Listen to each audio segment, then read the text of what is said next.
आज हम अज्ञेय की एक बहुत ही कमाल की कहानी रोज की दुनिया में उतरने वाले हैं। इसको ना एक मनोवैज्ञानिक रहस्य की तरह समझिए। एक ऐसी कहानी जो हमें बताती है कि रोज रोज की एक जैसी बोरिंग जिंदगी में कितने गहरे खतरे छिपे हो सकते हैं। कहानी शुरू ही होती है इस एक बेचैन कर देने वाली फीलिंग से।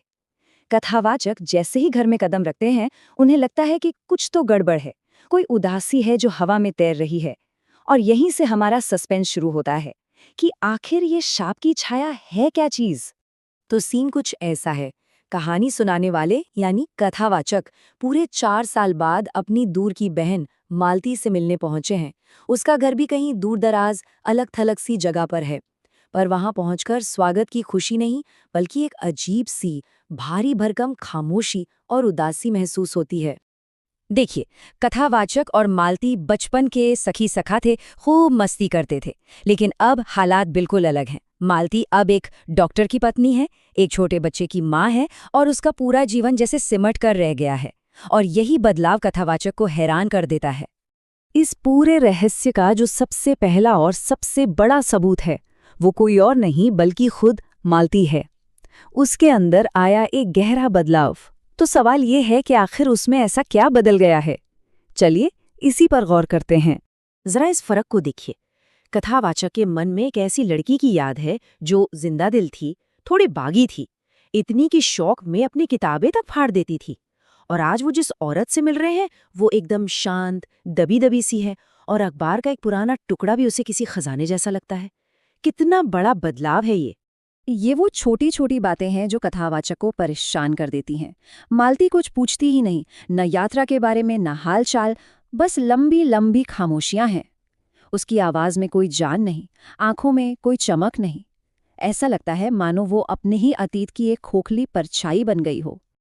और फिर आता है कहानी का सबसे सबसे चौंकाने वाला पल, जब उसका अपना बेटा गिर जाता है और रोने लगता है, तो मालती का ये जवाब एकदम सपाट, बिना किसी भावना के। ये सुनकर कथावाचक अंदर तक हिल जाते हैं। मालती ऐसी क्यों हो गई है, ये समझने के लिए हमें सिर्फ मालती को नहीं, बल्कि उसके आसपास के माहौल को देखना होगा। ये समझना होगा कि कैसे उसकी रोज की दिनचर्या एक मशीन की तरह धीरे धीरे उसके अंदर की इंसानियत को ही खत्म कर रही है। ये कोई टाइम टेबल नहीं है, ये एक जेल है। सुबह 7 बजे से जो चक्की चलनी शुरू होती है, वो रात के 11 बजे जाकर कहीं रुकती है। हर दिन बिना किसी बदलाव के सब कुछ घड़ी की सुई से बंधा हुआ है। और सिर्फ समय की पाबंदी नहीं है। सोचिए, घर में पानी ठीक से नहीं आता, बर्तन धोने के लिए रात का इंतजार करना पड़ता है, मदद के लिए कोई नहीं है, ऊपर से बच्चे की 2400 घंटे की जिम्मेदारी। ये बस काम नहीं है, ये एक न खत्म होने वाला सिलसिला है। और सबसे दुख की बात, मालती के खुद के शब्द। वो कहती है, रोज ही ऐसा होता है। मतलब उसने जिंदगी को पूरी तरह अपना लिया है। अब उसे इसमें कुछ भी अजीब नहीं लगता। यही उसकी सच्चाई बन चुकी है। तो अब हम आते हैं कहानी के 2 सबसे पावरफुल सिंबल्स पर, यानी प्रतीकों पर। यही वो चाबियां हैं जो उस शाप के रहस्य का ताला खोलेंगी। दोपहर का वक्त है और कहीं दूर से घंटे की आवाज आती है। 3 बज गए। मालती के ये कहने का अंदाज देखिए, एक लंबी थकी हुई सांस के साथ। ऐसा लगता है जैसे वो समय बता नहीं रही, बल्कि अपनी कैद का एक और घंटा पूरा होने की गिनती कर रही है, जैसे 3 बजना कोई घटना हो। ठीक 1 घंटे बाद वही आवाज, वही गिनती, लेकिन इस बार अंदाज और भी ज्यादा डरावना है। यहाँ कथावाचक के शब्दों पर ध्यान दीजिए। अनैच्छिक, अनुभूतिहीन, यंत्रवत, यानी मैकेनिकल। 3 बजे तक वो सिर्फ थकी हुई थी। 4 बजते बजते उसकी आवाज एक मशीन जैसी हो गई है। उसकी दिनचर्या उसे धीरे धीरे एक रोबोट में बदल रही है। गैंग्रीन एक मेडिकल टर्म है। इसका मतलब है शरीर के किसी हिस्से का सड़ जाना। मालती का पति जो डॉक्टर है, रोजाना ऐसे मरीजों का इलाज करता है जिनके शरीर में गैंग्रीन हो जाता है। ये एक असली जिस्मानी सड़न है। और मजे की बात यह है कि ये प्रतीक इतना मजबूत था कि अज्ञेय ने बाद में इस कहानी का नाम रोज से बदलकर गैंग्रीन ही कर दिया था।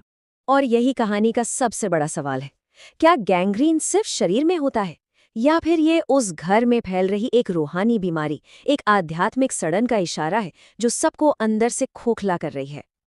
चलिए अब सारे सुरागों को एक साथ जोड़ते हैं।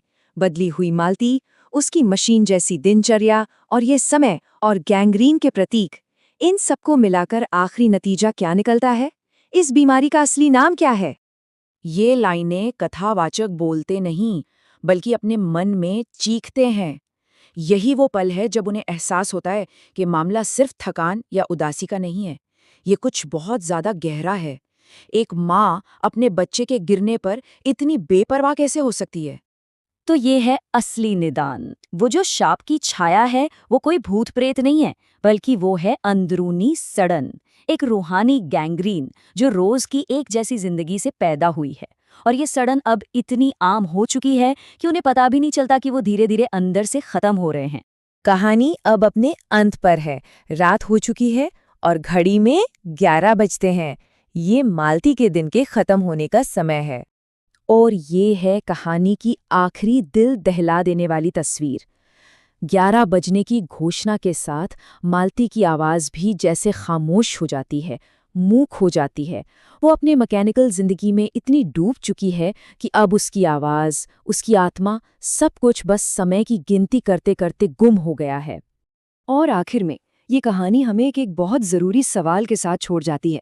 ये हमें अपनी ज़िंदगी में झांकने पर मजबूर करती है और सोचने पर कि कहीं हमारी अपनी रोज़मर्रा की भागदौड़ में हमारे अंदर भी तो कोई ऐसी ही अदृश्य सड़न धीरे धीरे नहीं पनप रही।